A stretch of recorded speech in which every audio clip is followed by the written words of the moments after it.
Good evening, everybody. We are so happy to welcome you this evening for our September presidential release. Thank you so much for being with us tonight, and we appreciate your patience. We are working on a few technical glitches, but we are going to get started. Our Spanish interpreting will be beginning momentarily. So again, good evening. Thank you for joining us. And we are really happy that you're here with us. I know we have all been looking forward to this release tonight. So it is now my pleasure to introduce for his remarks, President Riccobono. Good evening, Pam. How are you? I'm doing well. How are you today? Well, we're getting rained on. I don't know if we can blame the technical problems on rain, but we're getting lots of rain here in Baltimore. Are you? So well, I know you know about this. yes, we do. How's our Federation family in Louisiana? So thank you. I want to take a moment to thank everybody for their concern for our Federation family in Louisiana and in Mississippi.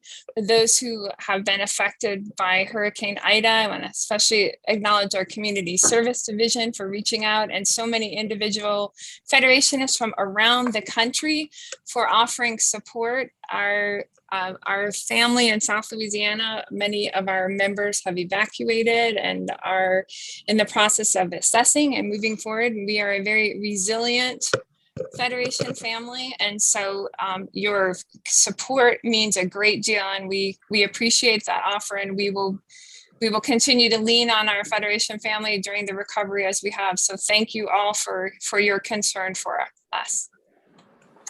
Great. Well, I'm glad at least right now it appears that folks are safe as far as we know. Yes. We know from the last couple of years, it takes a week or so for us to start getting good data on what's going on. So it is great to hear your voice, though. Thank you. We're glad to be here. All right. You ready to get started? I think we're ready. Okay. Sounds good. We will go ahead and get started with Plan B for the presidential release. Greetings, fellow Federationists. Today is Wednesday, September 1st, 2021, and this is presidential release number 508. Welcome to the symbolic start of fall with Labor Day right around the corner. We know that fall is becoming to be here in many ways, but of course, we're still feeling a lot of the summer heat here in Baltimore, and I want to express that we are thinking about our Federation family who have been impacted by Hurricane Ida, and we are monitoring the situation along with our affiliates in Louisiana and Mississippi. And if we learn that there are needs that can be fulfilled by the Federation, we will certainly put out the word, and I know many of you are eager to help. I wanted to welcome to this live presidential release the participants of the 90th Leadership Seminar. I'd still like to do that, but they're not in the same room with me because of technical difficulties. But we have just started the kickoff for our 90th Leadership Seminar, the first one that we've had since COVID. The last Leadership Seminar was in late February of 2020. So it's great to be working on these activities again. I want to talk just for a moment about the Presidential Release Live. This event has been very successful, and many have urged us to keep it up, and we have done that. We still want to have a presidential release presence at each of the chapter meetings across the country. So we're going to be putting a condensed version of the Presidential Release Live out, starting with this month's release for the chapter meetings. It will be more condensed than what you get here in the live format. So I encourage Federation members to continue to tune into the live event. You will get more announcements and information, up-to-date details than you would in the version for the chapters. And I encourage our chapters, though, to continue to play the release so that we can share that bond across the country and discuss those most important items. Now, this is presidential release number 508. And of course, 508 brings a lot of things to mind. And so in honor of 508, Section 508 of the Rehabilitation Act, we thought we would use this release as an opportunity to redouble our efforts to help improve implementation of Section 508, especially as it relates to government technology. We know that Section 508 of the Rehabilitation Act is not enforced in the way that it was intended. And many blind people continue to experience inaccessible technologies in federal websites and software and in employment settings. And the Federation continues to be dedicated to advocating for full and equal access in all aspects of the federal government's technologies and services. So we're gathering information from blind people regarding Section 508 barriers that you might have experienced so that we can push a little harder on the federal government. If you have experienced issues filling out job applications or dealing with websites or in your employment with the federal government or public-facing websites of the government, please reach out to Valerie Yingling here at our national office. You can send her an email. Her email address is vyingling@nfb.org. If you know of blind people who work in the government and who have shared their experiences with you, please ask them to share them with us in the National Federation of the Blind. Next month, we're getting ready for our October awareness campaign. And as you know, for just over 20 years, we have designated October as Meet the Blind Month. I announced previously that we are taking a fresh approach to Meet the Blind Month and have been looking at how we rebrand it. Obviously, we want people to meet our organization and our members all year round. But we do want to have a focused, dedicated time where we can truly push ourselves out into the community to get our history recognized, to advance equality in everything that we do. And so we are rebranding our October campaigns in line with celebrating our history and programs and values in new ways. And so this October, we are going to be designating as Blind Equality Achievement Month. Blind Equality Achievement Month. You know, our individual and collective efforts, our individual and collective accomplishments need to be celebrated. Our progress toward equality for the blind in the nation need to be promoted. But we also know there's so much work to do. And we want to use the month of October to present how proud we are of what we have achieved individually and collectively as a movement, but also to talk about where we are going and what we still need to do to achieve true equality for all blind people. And so Blind Equality Achievement Month is an important part of that. Now, throughout the pandemic, our members have especially stepped up to show their innovative approaches and ideas and have really shown the strength of what we can do together by bringing new ideas and inspiring each other to take on new projects during the pandemic and taking advantage of the use of technology. I'm looking forward to what I know the members of the Federation are going to do. with our refreshing of the month of October and rebranding it as Blind Equality Achievement Month. I know that many of you are eager to get out and try some new things and to find new ways to move our organization forward. So I would continue to urge you to do that this October. We have plenty of time still to plan for what we want to do and to think about what we need to do in the future to build programs to spread the word and connect people to the National Federation of the Blind. So for Blind Achievement Month 2020 on social media, we want you to use the hashtag Blind Month. And you can also send your planned events and activities to web@nfb.org so that we can get them added to our nfb.org webpage related to our activities in October. Still plenty of time to get literature ordered from our Independence Market. You can send us an email and get literature, alphabet cards, that sort of thing sent out to local chapters. We do encourage that you get creative about how to do in-person events. Obviously, we want to continue to be smart, think about what kind of outdoor activities we can do.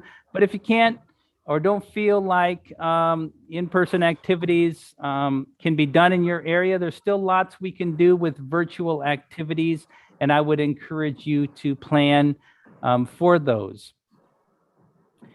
You can email Independence Market at nfb.org to make literature orders, or you can call us here, of course, at the national office. Also, October 15th, we continue to brand as White Cane Awareness Day. You can find a sample proclamation on nfb.org, which you can use to get public officials to proclaim October 15 and to celebrate the work of the National Federation of the Blind. So let's go build another successful October full of opportunities to innovate and celebrate our achievements as we march together toward equality. More information can be found about our resources at nfb.org/blindmonth, and please continue to share your ideas about what we need to do this October. I want to acknowledge new contributors and folks on our Dream Maker Circle and also contributing to our pre-authorized PAC program. Welcome to the Dream Maker Circle, Corb O'Connor of Minneapolis, Minnesota. Thank you for being the latest person to make the commitment to make a gift, leave a gift to the National Federation of the Blind. Welcome to our Dream Maker Circle, and to our latest chapter contributing to our pre-authorized contribution program. Welcome to the Wisconsin Association of Blind Students. I think it's a fitting month to welcome the student division in Wisconsin to PAC. I was reflecting that it's 25 years ago this month that I helped start the student division in Wisconsin. So thank you to our Wisconsin students. Thank you to all of our contributors to PAC and those making the commitment to our Dream Maker Circle. You can do that too. I encourage you to visit our PAC form on the website, nfb.org/PAC, or to visit our giving page to learn about the Dream Maker Circle, and reach out to Patty Chang at our national office if you want to learn more. Okay, I have a few other announcements to share. I want to give you an update on the Access Technology Affordability Act. We now have 109 co-sponsors in the House of Representatives, and that bill is H.R. 431, and in the Senate we have 23 co-sponsors for S212. When you include the originating co-sponsors, this means that we have achieved a quarter of both the House and the Senate. So congratulations to the Federation on getting to that marker. Special thanks to California, Pennsylvania, and Virginia for bringing on the latest co-sponsors added to the list. We should now shoot for getting half of the members of Congress, both the House and the Senate, to support these bills. We are continuously working with Congress to find opportunities to advance these bills, to get it attached to bills that are moving through Congress. So we need each and every one of you to keep contacting your members of Congress. If they haven't co-sponsored, keep pushing them, keep reminding them, keep telling them you want this bill so that we can get it added to a bill that's coming up, or we can keep building the co-sponsors so that they will not be able to ignore the bill and simply have to push this forward. So let's get to half of the Congress before the end of 2021. That's going to go a long way to getting this bill through Congress. Want to give a special shout out to the state of Montana that has restored NFB Newsline in the state as of today. So great work by our Montana affiliate to restore NFB Newsline to all blind people in Montana. Our NFB Newsline program continues to grow and content's being added all the time. Remember, this is your service. So if you have things you want added to Newsline, please speak up. Let us know. The best ideas have come from Federation members sharing their hopes and dreams for this service that we have built together. Speaking of students, mentioning them earlier, the federal student loan resources, there's recently been changes announced by the administration to the total and permanent disability, or TPD, discharge program for federal loans. A TPG discharge relieves you from having to repay certain types of federal educational loans on the basis of your total and permanent disability. Now, this is a real opportunity for blind people who are eligible to have their loans forgiven. Now, starting this month, new procedures are coming into place that the Department of Education has initiated, especially impacting those who receive SSI or SSDI. Now, if you've seen this announcement, it's very, very complicated, and it's a little hard to comprehend. Our governmental affairs team is currently working on putting together a frequently asked questions document so that we can make sure all Federation members are up to speed on this program, the changes that might be coming, including a rulemaking that will be happening in October. We in the National Federation of the Blind will certainly be providing feedback on that rulemaking. We expect to have our fact sheet on this program up on nfb.org by about the middle of September. If you have immediate questions about the program and questions you would like us to ask of the federal government, you can reach out to Stephanie Flint here in our advocacy and policy team. You can email her at sflint, that's S-F-L-Y-N-T, sflint@nfb.org with any questions you have. We will have that information up on the web as soon as possible. Also noted today that the August-September issue of the Braille Monitor is available at nfb.org. Now, if you get the monitor sent to you in audio form on thumb drive. Don't worry, it's coming. It hasn't gone out in the mail yet, but it is up on the web. I wanted to call your attention to it, so I know many of you are eager to revisit some of the great content from the National Convention. I do have a few Federation family notes to share with you on this release. I regret to inform you of the passing of a number of Federationists. Doreen Franklin passed away on August 10th from COVID-19.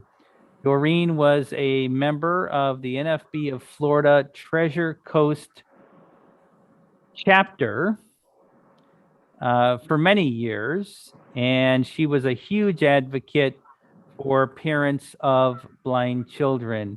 Doreen leaves behind her husband David and their 4 children.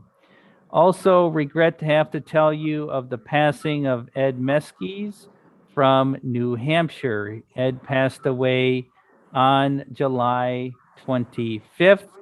Ed served as both our New Hampshire affiliate president at one time and president of the Lakes Region chapter in New Hampshire. Many of you may know him for his interest in science fiction, but he had many other distinctions, including his service in the National Federation of the Blind. The NFB of Maryland reports a number of members who have passed away. Mike Records passed away. He had been a member of our Western Maryland chapter. And also Teresa Thomas passed away on August 8th, 2021. She was an enthusiastic member of our Sligo Creek chapter. Teresa has been ill for several years, but she has continued to participate in our state and national convention. She's always been eager to jump up and help Federationists whenever she could. Also, Ruby Collier, longtime member of the NFB of Maryland's Eastern Shore chapter, passed away on August 11, 2021. Ruby was 96 years old.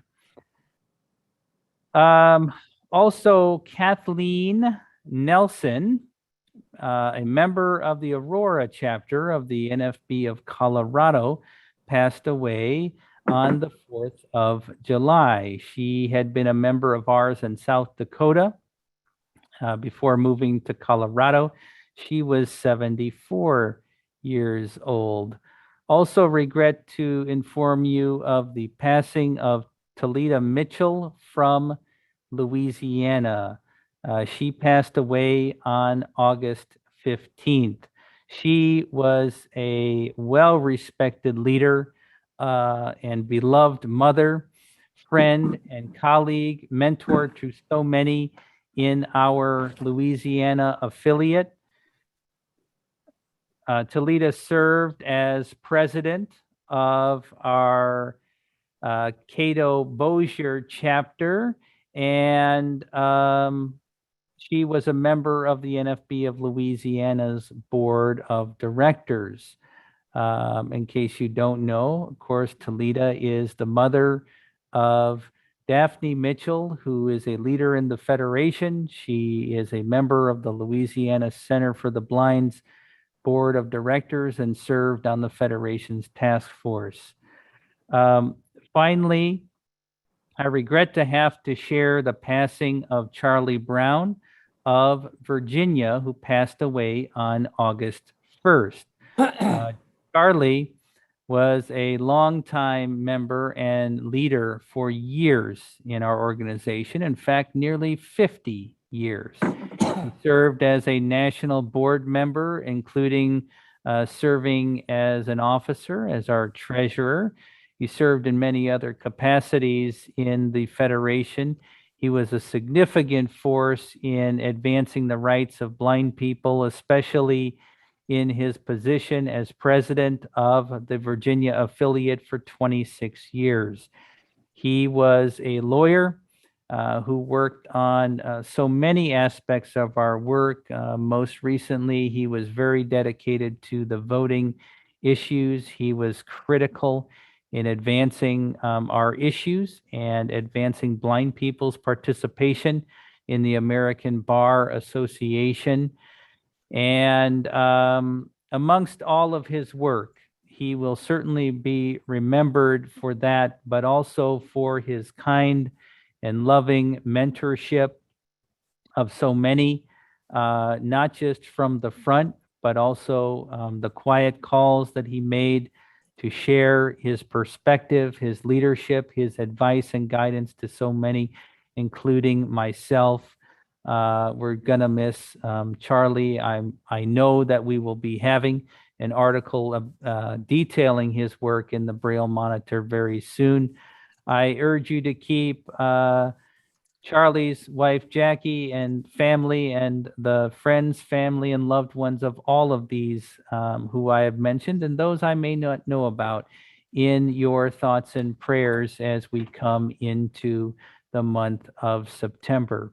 Pam, I think that's what I have for now. I'm going to turn it back to you.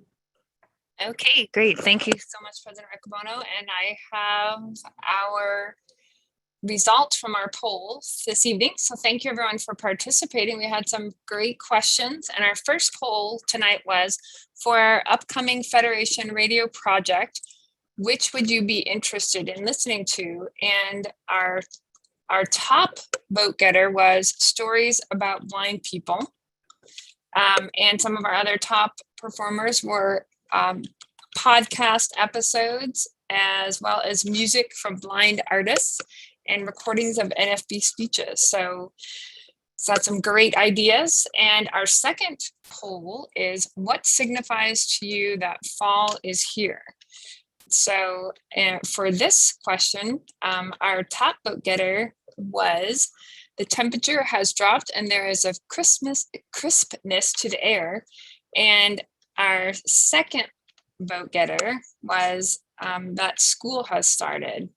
Now, our pumpkin spice, the introduction of the pumpkin spice latte, 18%, that was there as well. But lots of, I know we're all looking forward to fall. So thanks everybody for sharing your thoughts on ideas in our polls. And thank you for everyone for sending in some great questions tonight for our Q&A. Just a few housekeeping points.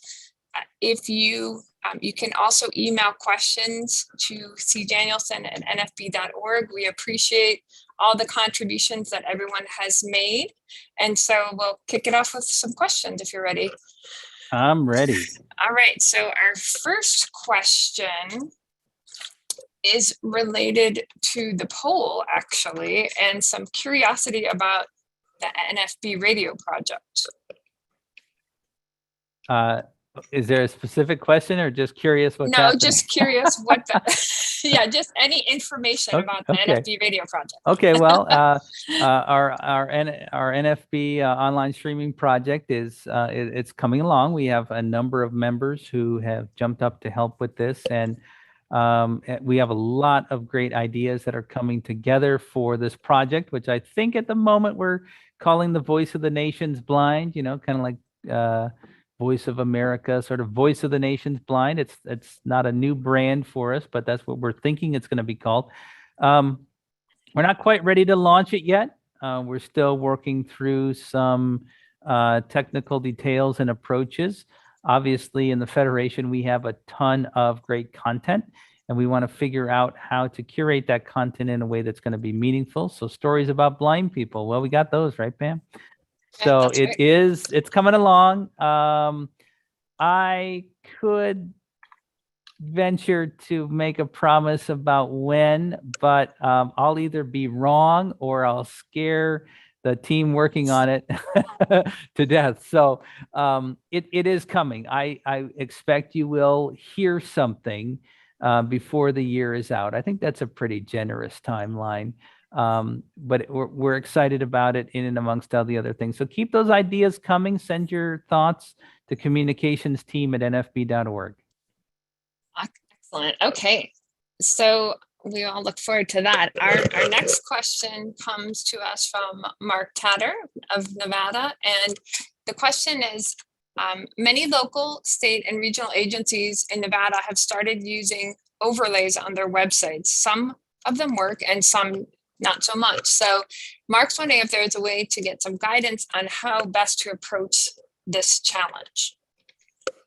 So that's a great question, Mark. And I think what we should do is find some ways to give our affiliates and members better guidance on what to do with that. I do encourage you to identify those websites where you're having trouble and document those so that we can really keep track of what happens. Now, we are, of course, being proactive about overlays and trying to address the concerns around it.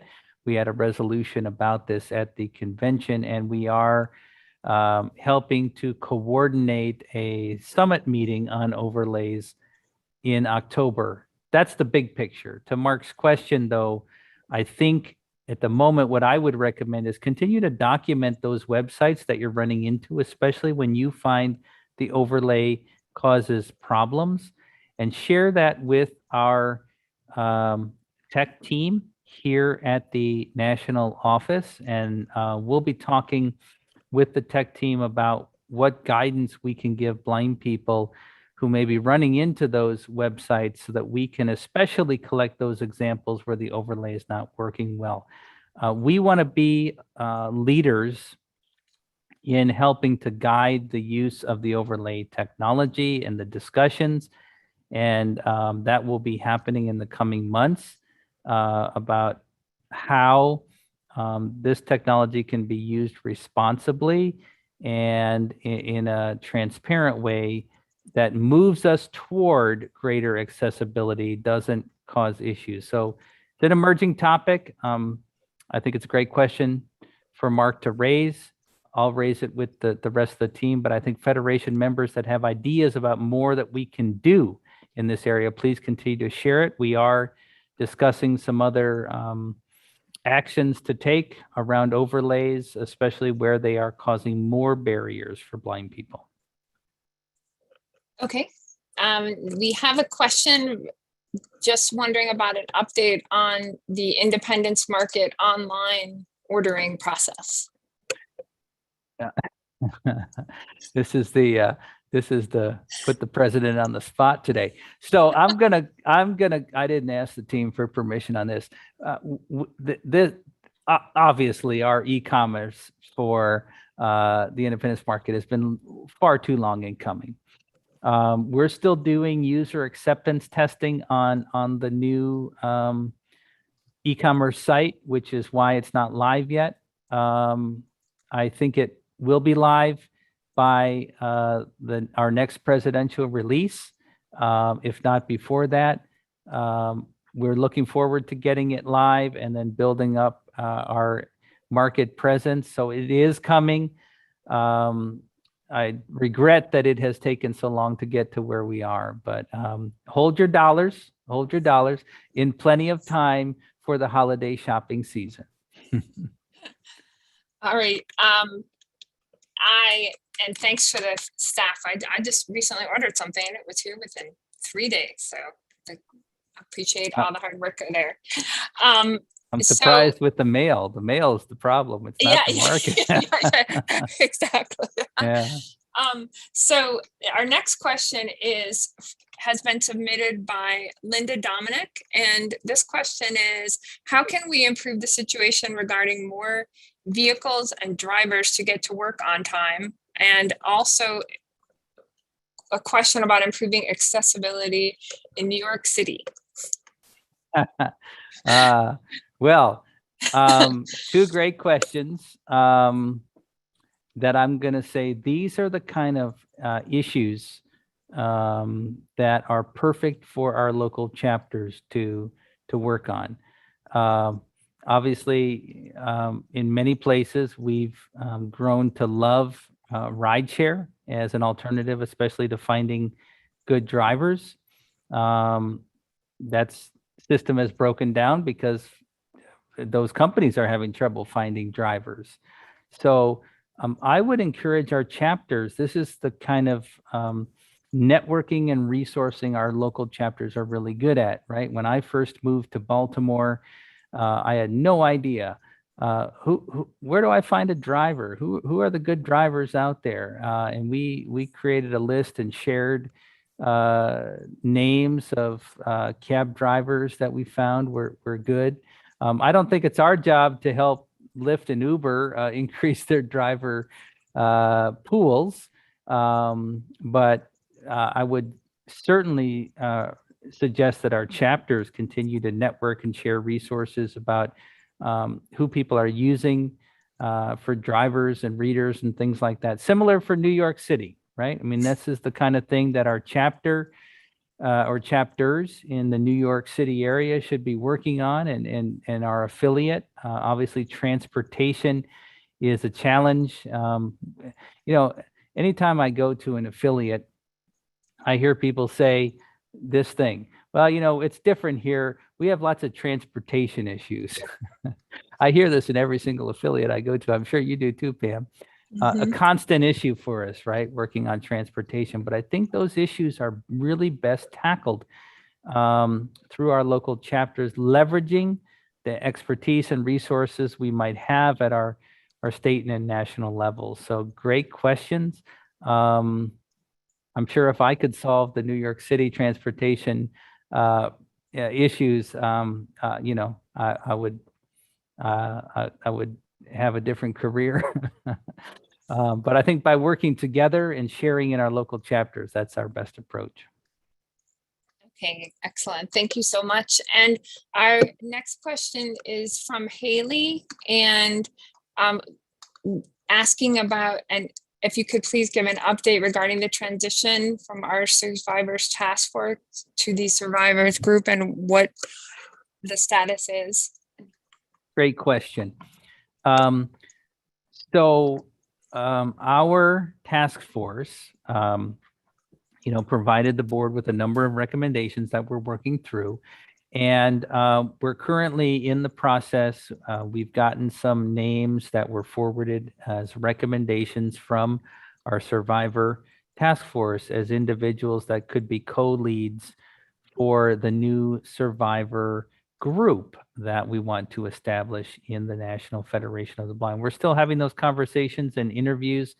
And so that's still happening. And because of August schedules, vacations, things like that, those are still happening, not as fast as we would have liked.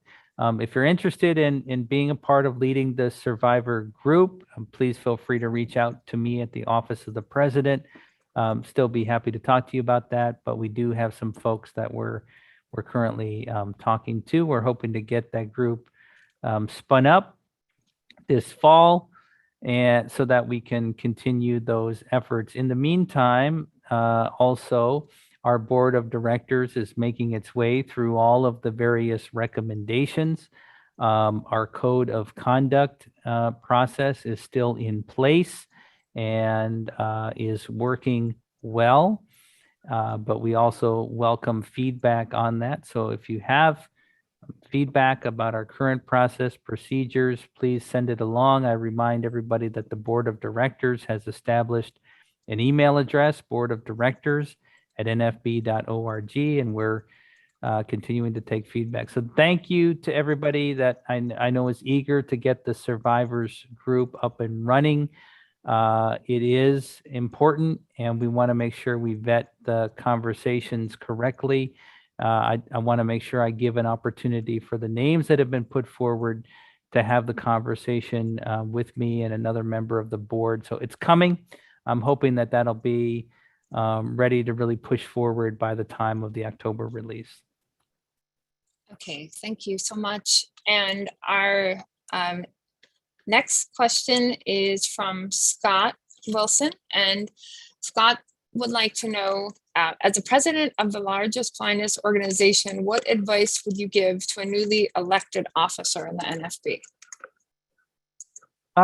Well, so I assume this means officer at a local or affiliate level. Look, elected office in the Federation is, like any elected office should be, is a high responsibility. And sometimes in our organization, people get elected in many different ways.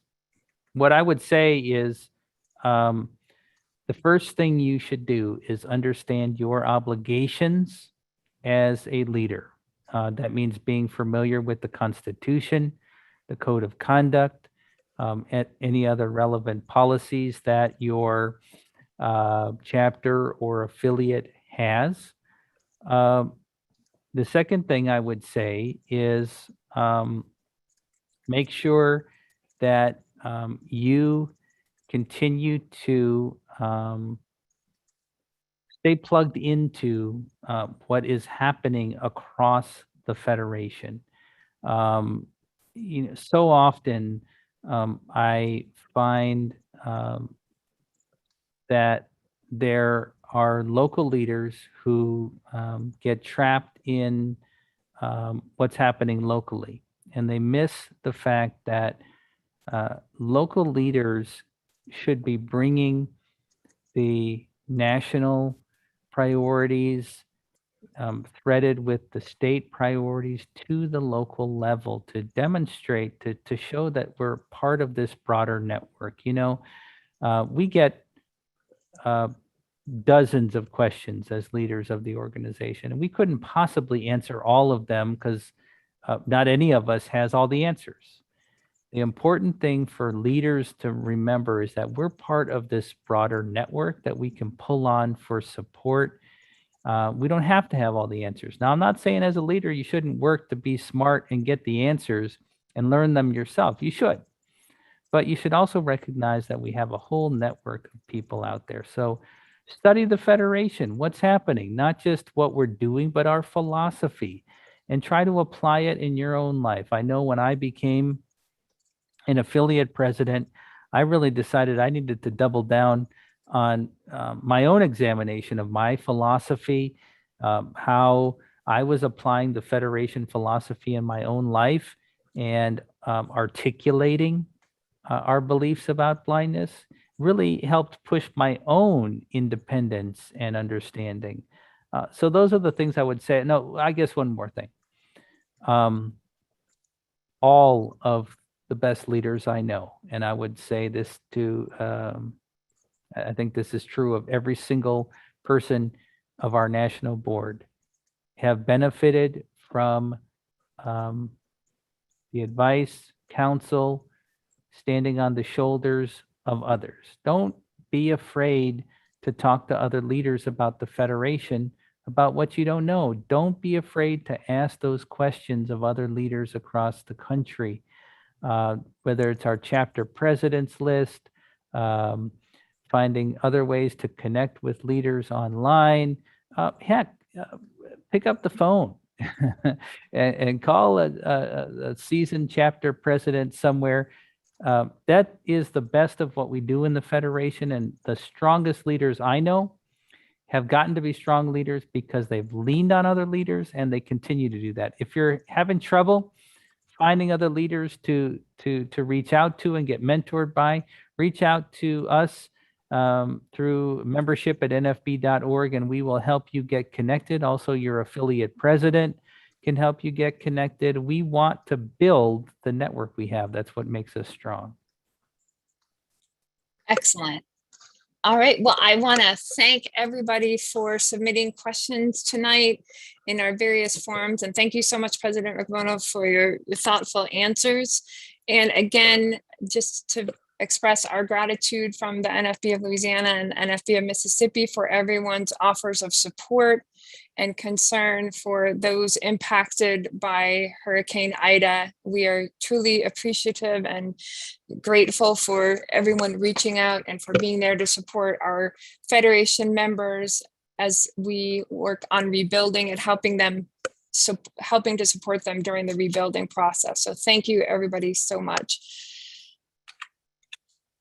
And I know, again, if your question was not answered this evening, our wonderful communications team will be following up with anyone if we did not have a chance to get to your question this evening. So thank you again, everybody, for submitting.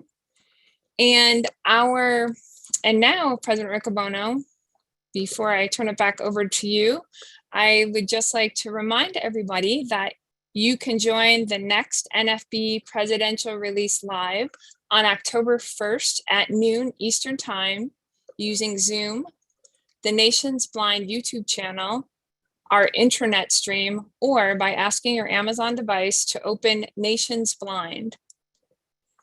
Contact President Riccobono at 410-659-9314 or email him at officeofthepresident@nfb.org. So thank you, President Riccobono, and I will now turn it back over to you. Great. Thank you, Pam. That's the news that I have to share for September. We do have a busy fall ahead of us in the Federation. We have a number of affiliate conventions already have happened, underway for the fall.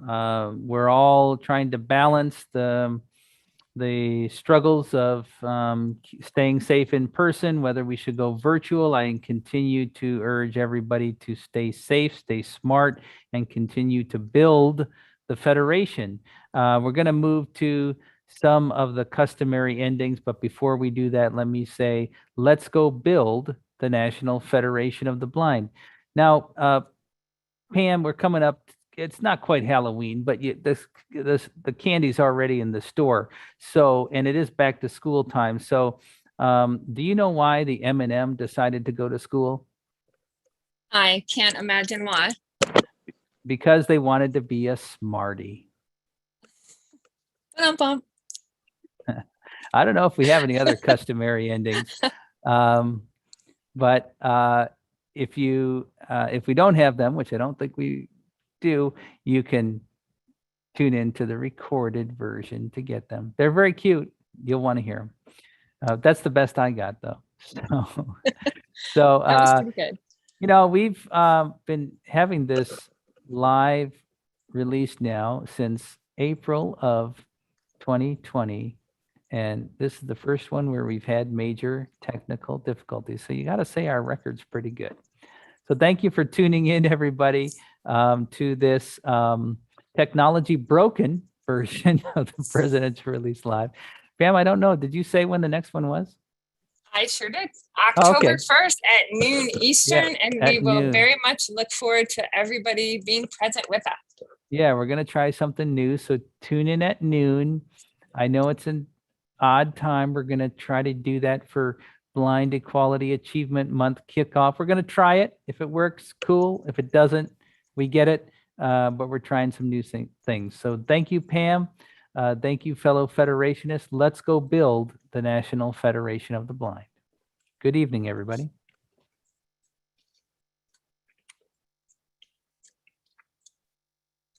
Hi, I'm Oriana Riccobono, and I'll be telling you a joke.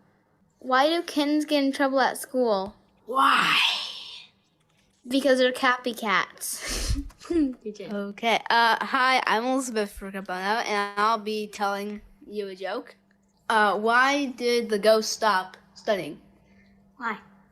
Because they were too ghoul for school. No, that's a tongue twister. The preceding message was brought to you by Mark Riccobono, President, National Federation of the Blind, Office of the President at nfb.org, 410-659-9314. www.nfb.org. Let's go build the National Federation of the Blind.